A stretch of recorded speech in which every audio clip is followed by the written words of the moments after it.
Bert?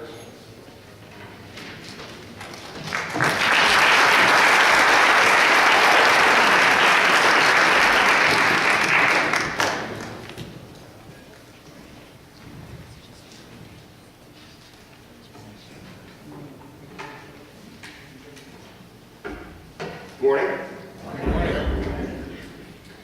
Thank you for having me here today, and certainly thank you to Chairman Biefeld for organizing just a few minutes on the agenda for me to introduce myself to you. I also want to thank Pat. Pat, I was just joking when I asked you to move the sign. I'm throwing myself into the race kind of late. I was joking with Pat and said, you know, there's no room for me down at the front. He said, well, I'll move the sign for you. I said, well, I don't have anything to put up there. He's like, that's okay, the empty spot will be you. So that's good. So I was just joking when I said that, but I appreciate it. All right, many of you don't know me, and I think this morning serves as an opportunity for a personal introduction of myself. My name is Riesenberg. I'm an announced candidate for the 11th District Congressional seat here in Virginia. I'm very excited about the prospects of my campaign, about the opportunity to interact with each of you and the other candidates in the race. I'm a husband and a father of two great kids, 8 and 10, right here in Prince William County. I'm a county lacrosse coach, a den leader. I'm active in the Knights of Columbus and strongly support everything that they stand for. I have a strong background in energy efficiency, energy production, generation and transmission and distribution technologies, worker training, national communications, government affairs, trade association executive leadership. Currently the President and Executive Director of a national trade association based in Fairfax, Virginia. Serves the interests of both professional contractors and manufacturers in the fields of high-performance building, insulation, and roofing. This position allows me the unique perspective to walk the fine line between manufacturing and contractor interests, and that is a fine line, believe me. I can relate to the mutual challenges that confront them, from material costs, market dynamics, regulatory pressure, workforce development, access to credit, healthcare, and the stifling impact of higher taxes. So why run for Congress? Well, frankly, I'm embarrassed, and I'm ashamed with how we've been conducting ourselves as a nation.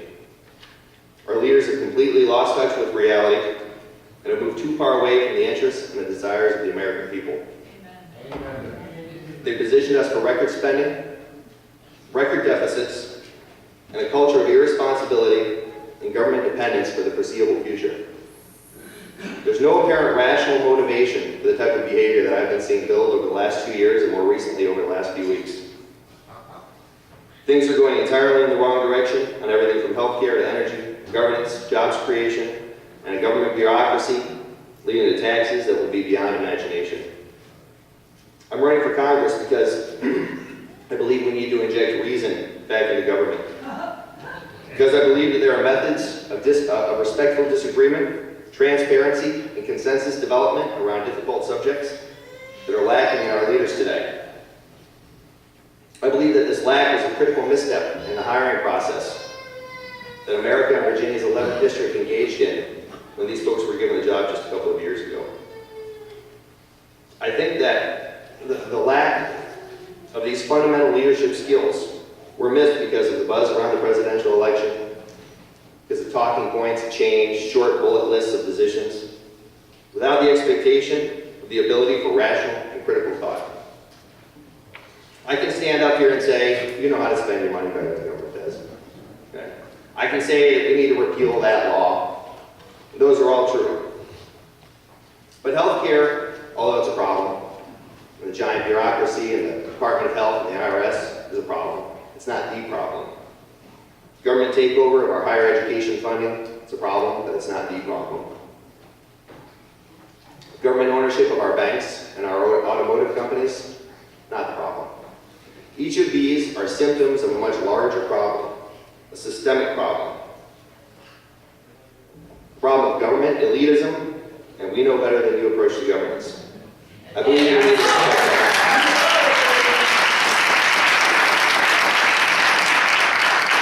I believe that I can be the one to deliver the better that we deserve. My background in trade associations is surprisingly good preparation for government. I don't have the baggage and bureaucratic approach to problem solving that other politicians do. I have fresh eyes that will bring us all the new approaches needed to turn this ship around that has gone so far off course. harder than anyone to make sure that our interests in Congress are represented. Yes, this is an historic period for our nation, one that certainly will be in my kids' textbooks, but I'm concerned about which version of history they'll be reading. So many sweeping changes that are coming. Change is not necessarily a bad thing, but radical change that people do not have the desire for is unwise. Every period of radical change in the past that has worked has been focused upon extending liberty, not creating huge government bureaucracy that removes it. I honestly feel that our basic way of life as Americans is being threatened, that the basic truths that we have lived with for so long as a foundation and fabric of our country are in fact uncertain tomorrow, and that cannot stand. Federal government needs to recognize its role, one of strategy and direction setting, one of representing the majority interests of the people that it serves, one of recognition that our states need to have a dramatic say in how our federal policies are pursued and implemented, one that protects America, not divides it and feeds into anger and violence, one that protects life, not funds its termination, one that strengthens our mutual conservative ideals and principles, does not harm us or our image across the world, one that does not turn us into a dysfunctional, helpless, and passive body that is supposed to be the best example of democracy. We've been failing, and you know we can do better. It doesn't matter if you're red, blue, or purple. I know that I can do better, and I'm prepared to do just that for the people of the 11th District and America if you give me the job in June and then in November. This used to be a gentleman's sport. Ladies and gentlemen, Congress has become a romper room. And you need to send people to Congress in November. They're going to deliver the message that you are tired of being the money tree that this administration and Jerry Connolly planted in the back corner of the Rose Garden. It's time to chop that tree down. It's time to start acting with reason. If you agree with me, and I hope you do, please visit CurtForCongress2010.com. Vote in June with me, for me, and together for the future that Virginia and America deserve. Together we can bring reason and effectiveness back to government. Thank you very much.